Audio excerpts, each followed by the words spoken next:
Hello guys, welcome back to this another brand new video show. In this video I'm gonna be teaching you how you can fix your problem if something is not downloading in your Android phone.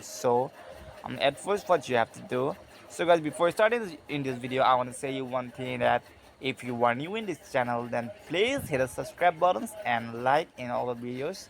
So guys, now heading towards, at first what you have to go, um you have to go in your settings. Okay, and after going in settings you have to just click here for um software update.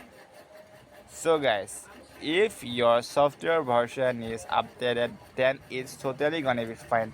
So if it is not updated, then what you have to just click it update in your Android. So guys, I have updated my mobile, so it's come into the 11 Android 11. So guys, and this how you have to do, and your problem gonna be solved. Okay, so guys, this is the video and thanks for watching this.